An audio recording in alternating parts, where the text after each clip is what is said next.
Welcome to another episode of Let's Talk Quality, the podcast. My name is Hamish Alangaratne, and since 2023, I've been interviewing some of the most talented and well-respected quality leaders in the pharma and biotech industry to learn how they got to where they are now. This season is all about our guests and their journeys. Why they got into science, how they got into quality, their biggest challenges and greatest learns, and the highs and lows along the way. Every week, I'll be bringing you a new guest with the purpose of inspiring the next generation of quality leaders. Welcome to Season 3. I hope you enjoy the show. Hi all, welcome back to another episode of Let's Talk Quality, the podcast. Today I'm joined by Stephanie Martin. Stephanie is Director of Quality Assurance at Adaptimmune, but I wanted to speak with Stephanie because she's still relatively young and early on in her leadership career. She moved into science and engineering before stepping into a real quality leadership position in 2021. So Stephanie still faces the challenge of overcoming how people perceive her as a leader. So we speak a lot about this unconscious bias and how she has been able to build her confidence and credibility successfully to build her leadership career. So for anyone that is relatively early on in their leadership journey, this is a must watch. So let's get into it. Stephanie, how you doing? Welcome to Let's Talk Quality, the podcast. Hello. Thanks for having me. Yeah, no problem. I've given you a very brief introduction, but if you could give the listeners and viewers a introduction of who you are, that'd be great. And then we'll get into it. Sure. So I'm Stephanie Martin. I'm currently a Director of Quality Assurance and a Product Quality Lead at Adaptimmune, which is a cell therapy company. I'm about 15 years into my career. The first half I spent in engineering roles and the second half in quality leadership. Nice. So let's take it back to the beginning then. How did you get into science? How did all that whole journey sort of unfold? Mm-hmm. I always was more engaged in math and science going through school. But I think the most engaging and spark of science for me was when I was in my first biotech company at LifeNet Health. I remember the first day they had us go through orientation. We toured the different manufacturing facilities and they showed us a human heart. And this was provided from an organ and tissue donor. And they were going to use their technology to maintain the properties and the functionality of this human tissue to then give someone a heart valve or repair a defect. And just seeing that, science can allow us to repurpose and overcome challenges that we didn't have before was really something excited. And I wanted to just learn as much as I could. Okay, fine. So was that straight after college? So my first 5 years, I actually worked at a shipyard. I was a nuclear engineer having a mechanical engineering undergraduate. It was an industrial setting. As an engineer, you're the technical lead for different projects that are going on either at a submarine, an aircraft carrier, or a support facility. Wow. Okay. So you finished college. What did you study at college? Mechanical engineering. Yep. Fine. So you got the job as a nuclear engineer. Sounded like a great opportunity. So at that point, did you have any sort of aspirations to go into science, or was it just a case of let's just get a job after college? It always pulled me to be in a medical field. I was hoping to go through biomedical engineering, but my university didn't offer it. And mechanical engineering seemed like a good avenue to get to go in different trajectories from there. Okay, fine. So what was that experience like then at the shipyard? The shipyard was tough. It's mainly males. I joined at 23 years old. I look young. I am young, so I probably looked like I could barely drive a car at that age. And I came in with an engineering degree, which, technicians don't care that much about. So I had to overcome a lot of challenges in terms of just my looks and the perception that came with. And understanding that if they saw me, they probably didn't think they would get any value through interacting with me.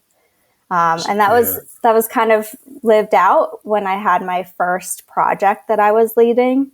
I went to the waterfront to oversee the job. And the technician supervisor completely ignored me, like didn't look at me, didn't talk to me. He only spoke to my colleague, who was older and a man. Yeah. But I got it. Like I didn't really take it personally. I didn't feel surprised by this. Like I probably wouldn't turn to me for advice or knowledge if you were to see me in that role. Yeah. So what year was what era was this, or what year was this? This was in 2011.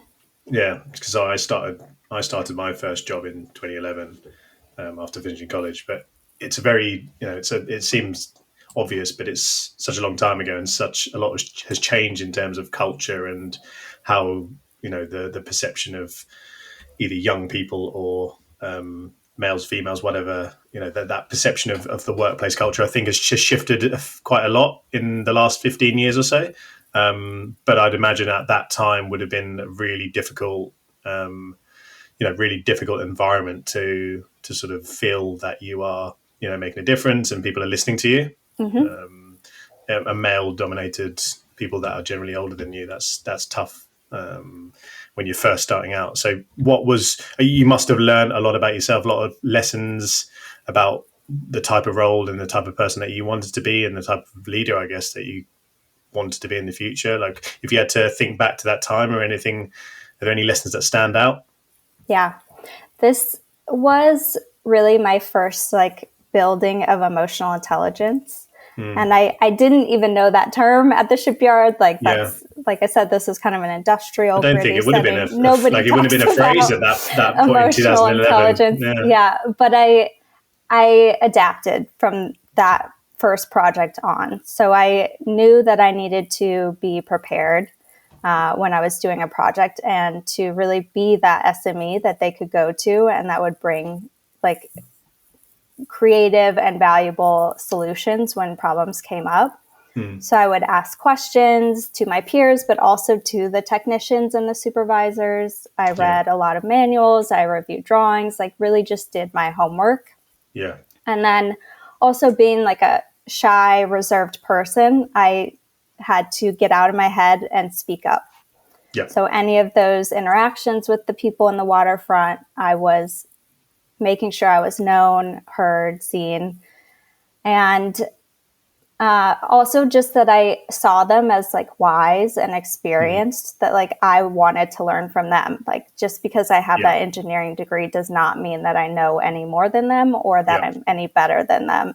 So asking them for insight, asking them for suggestions, and having them show me how to do things on the waterfront, and doing those things consistently was how I was able to change their perception of me. Did that come natural? Because that's quite a difficult thing just to know how to do. How did you figure out how to make yourself seem more credible and learn those tactics? I'm very determined. I think it was just my own determination to demonstrate that I can bring value to them. Yeah, that's awesome. So so you spent 5 years at the shipyard, and then how did that finish up, and how did your career sort of move into the science field?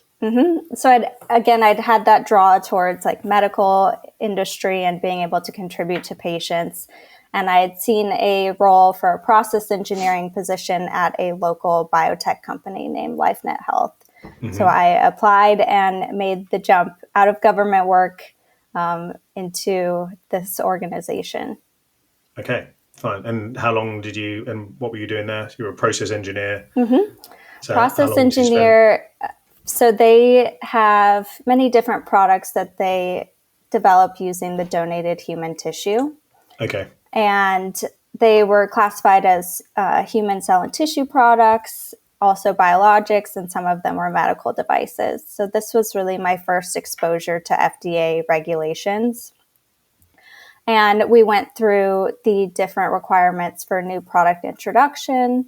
I would support process and equipment qualification. And it's also when I became certified as a Lean Six Sigma Green Belt. So I got involved in a lot of continuous improvement projects at the company.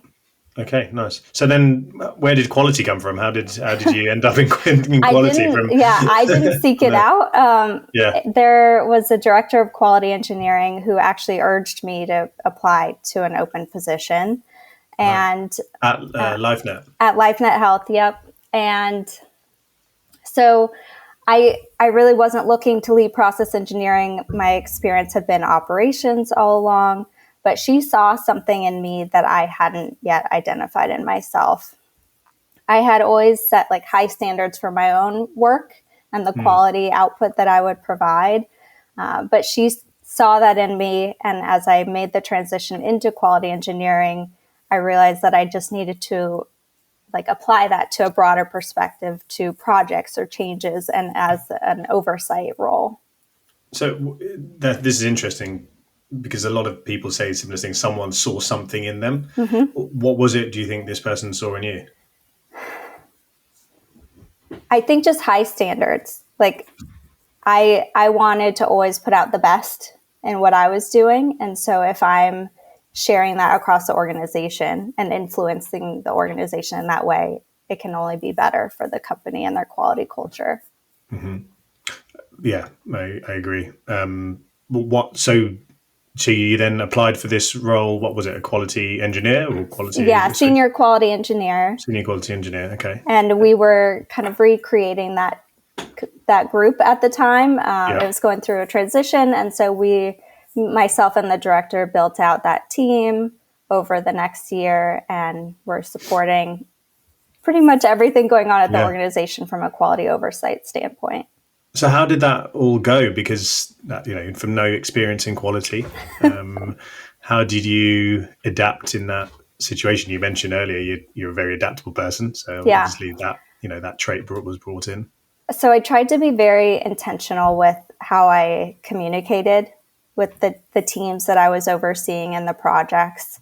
I didn't want them to feel defensive when I asked questions, and I did ask a lot of questions. So I tried to maintain a calm voice, not being aggressive, and also with the engineering side of me, I would bring ideas too. So maybe I identified an issue, but I always followed it up with, okay, here's what we could do next, or what do you think about this?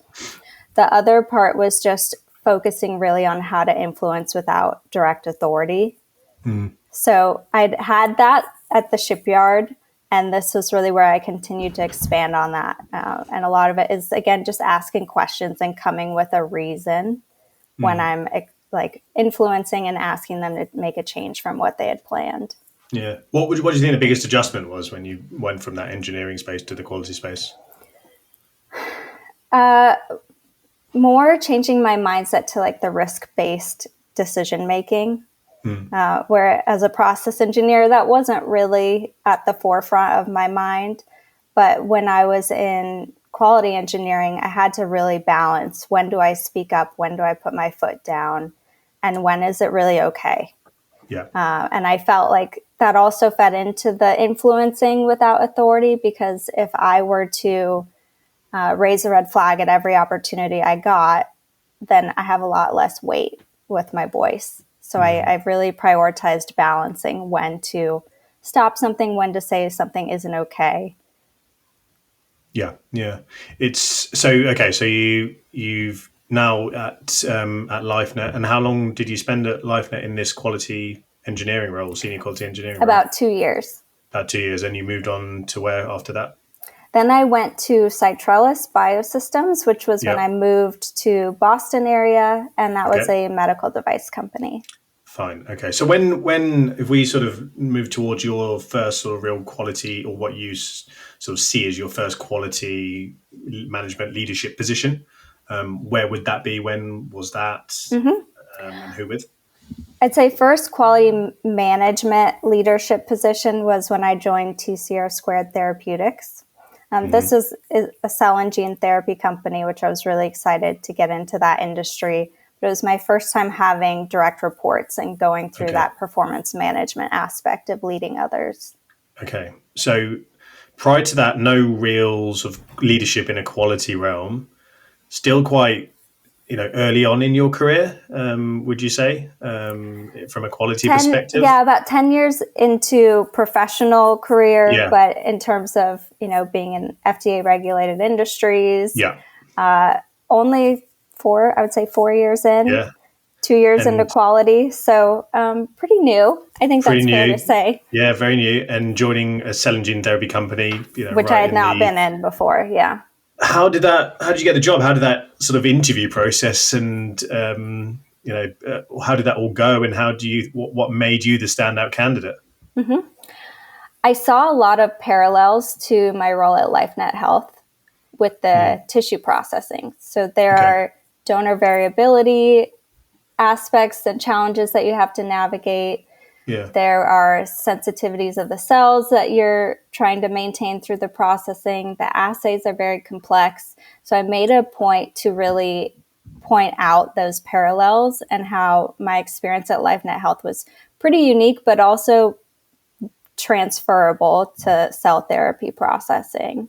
That's interesting. Yeah, because a lot of people struggle to get roles in cell therapy without prior cell therapy experience. Obviously, there are a few more people with experience in that space now versus, say, 5-10 years ago. But would you say drawing on relevant previous experience is something that other people should be trying to lean into when they go through that interview process, where they are interviewing with a cell and gene therapy company or a space where they might not have as much experience in?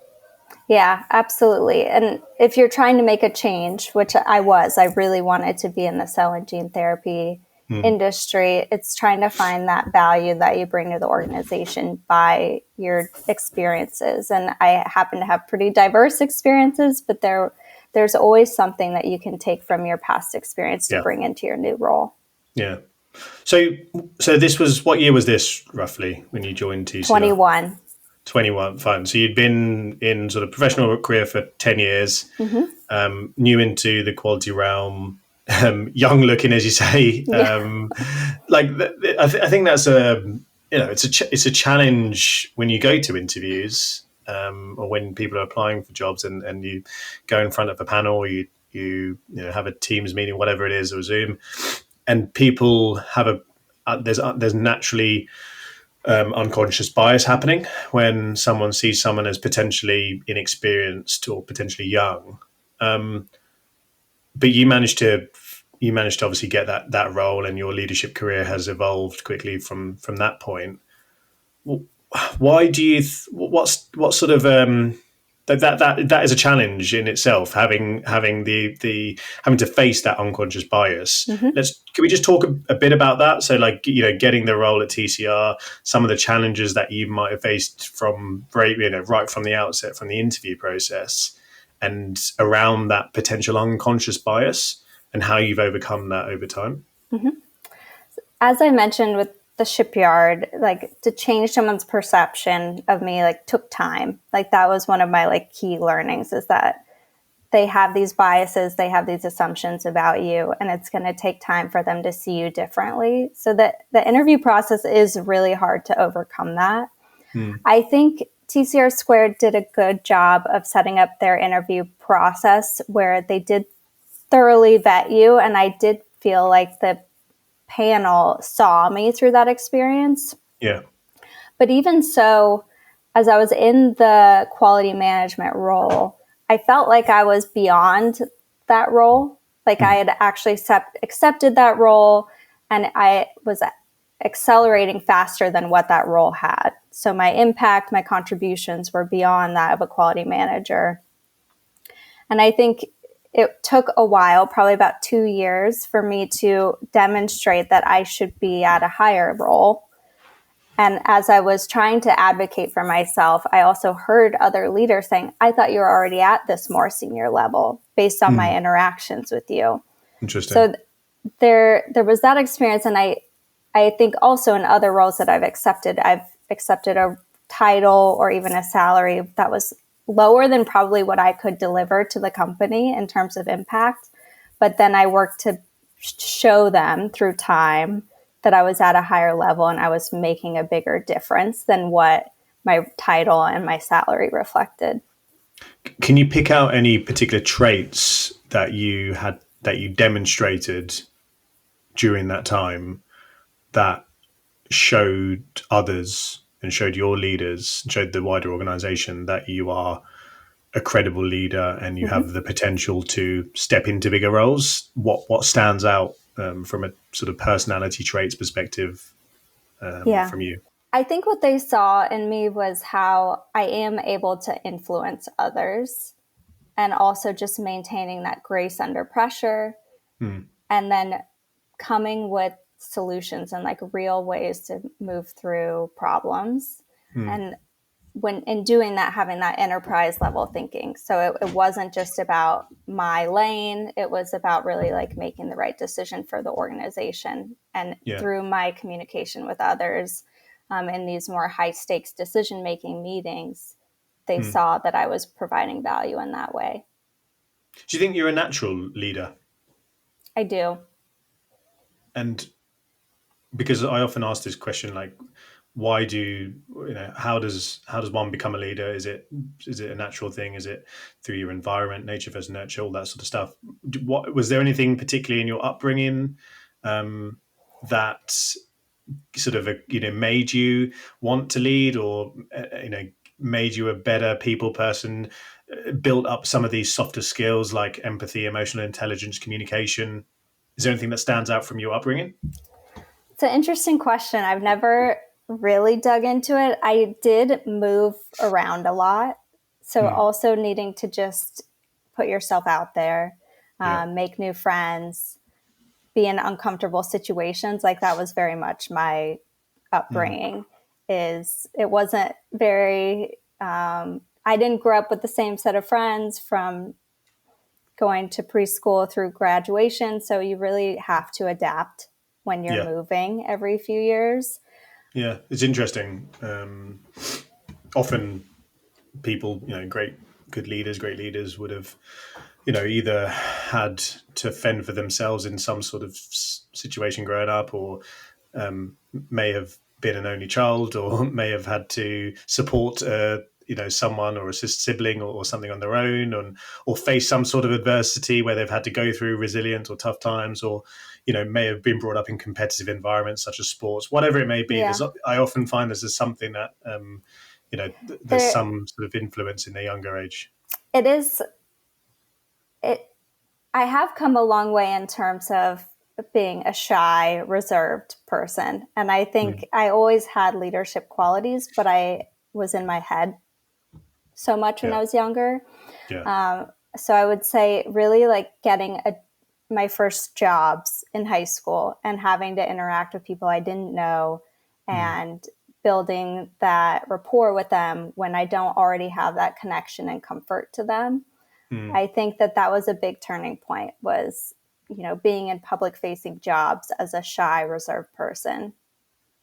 And when you got into into your leadership role at TCR, then you progressed into director level role. Did you still have those sort of did you have any confidence issues going through that journey in your leadership career? And if so, like how did you overcome them at the time? I don't think confidence issues. I had been in so many different roles at this point and industries. So because I felt like I was able to be successful in very differing environments, that gave me confidence. In terms of getting the director position, it was another one of those instances where someone saw something in me that I didn't myself recognize. So I actually applied to the director of quality assurance role after, I think, 3 different people asking me, why aren't you applying? Why aren't you pursuing this? So that's one thing that I would just say is if people see something in you, listen. When I remember when I was in my my previous company, which was my only company I've ever worked in after graduating. I was there for 12 years, but I remember like going into a leadership role quite young, like maybe 25 or something like that. And I remember someone saying, well, you've not been here very long, when we were talking about a promotion. So when you're young, when you're a young leader, you almost sometimes you feel like you have to prove yourself. Did you ever feel like that? I think it's hard not to feel that way. You want to contribute, right? And you also want them to see who you are. So there's always that pressure, self-pressure, to demonstrate your capabilities and to be a value bringer to the organization. Yeah. Yeah. So how has your career then evolved then from that time as sort of going in that management career, director level? What challenges in the last 3 or 4 years of your career what have been the main challenges from a leadership perspective? Say navigating a lot of change. Cell therapy, cell and gene therapy is a lot of change. So teams changing, going through a lot of restructures, learning how to adapt the team that you have left and bring them to a level that they can support a lot of different tasks when the team is smaller, and also bringing that morale and engagement and stability to the team through all of those changes. Yeah. It's been a volatile 3 or 4 years now for the biotech sector. And do you still feel that you, like, just to go back to the, your age and career, Pan, you're a director of quality, you're leading people, you're still young, you're still relatively in your quality leadership career, a lot younger, let's say, than a lot of other quality leaders, I suppose. I think when I mentioned to you, when someone referred to you to me a year or 2 years ago, someone described you as a rock star, and which is a great compliment. But you still must face those challenges around like unconscious bias and how people perceive you, especially if they don't know you, especially if they might not have worked with you closely. Is that a challenge that you think you still face? And how do you deal with that on a sort of day-to-day basis? It's always there. I guess I'm not sure if there's going to be a point where I feel like I don't feel that like underestimation, because it's the way that we think. If you are older, you're more experienced, and I am younger and I look young, so then I automatically give off inexperience. So it's always something that I can sense from people, especially when I haven't met them or like built that rapport with them. But I just try to stay true to the leader that I know I am, and know that over time, through my consistency in how I act and lead others, that they'll change their perception. And then as you've now sort of stepped into that director role, has there been a mindset shift around from a sort of operating on a tactical element to more thinking strategically? And again, how has that transition? How have you navigated that transition? My focus is a lot more on understanding the interactions. Like as we're assessing an issue or making a big decision, it's understanding those interactions, the cause and effect. I tend to create like a mental decision tree in my head during meetings. I don't know if people notice it, but then I'm really thinking about if then what would happen. And it helps me to be able to influence others in making a decision that I think is right for the organization.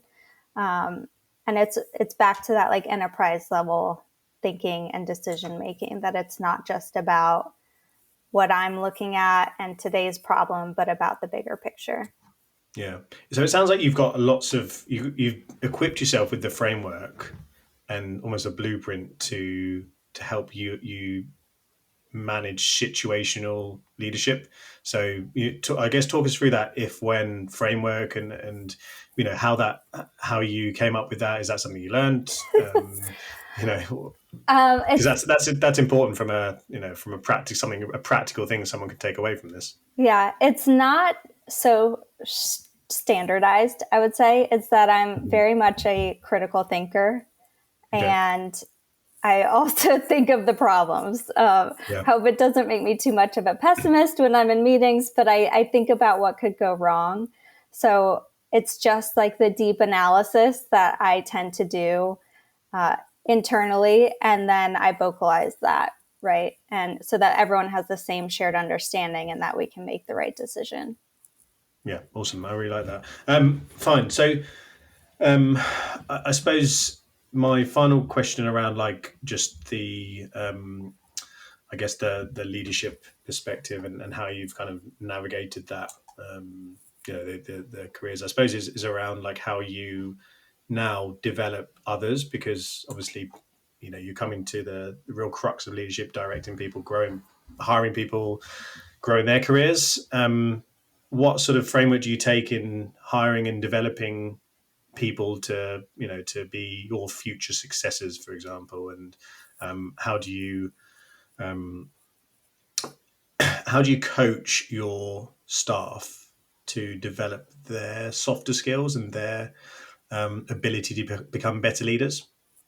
Yeah. In hiring, I look a lot more at the mindset than the specific experience that they have. So, can they assess the information available to them and make a good judgment call? I think judgment is really important in quality. When it comes to coaching, I first want to understand them as people and have a good relationship with them. So, any of my direct reports, I'm very focused on initially just knowing them as a person, not as an employee.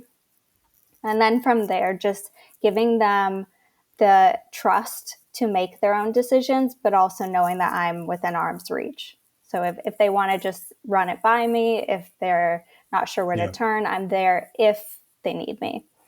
And then I also go to them with questions like, this is what I'm thinking through. I'm not sure if I'm on the right page. So I think also them seeing that they can help me gives them more confidence.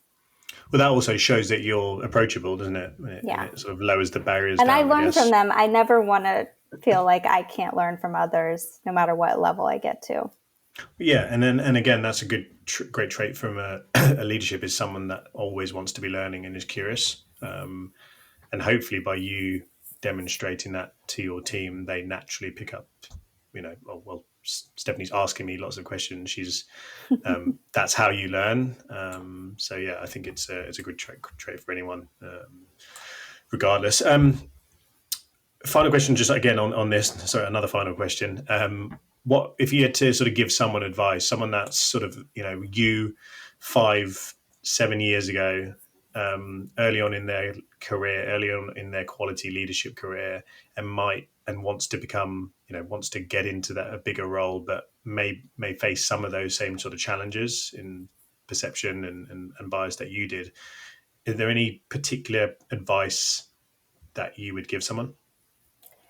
It ties really closely to what you were just saying. So seeking out the knowledge, the information, the experience that you want, and not waiting for it to be fed to you.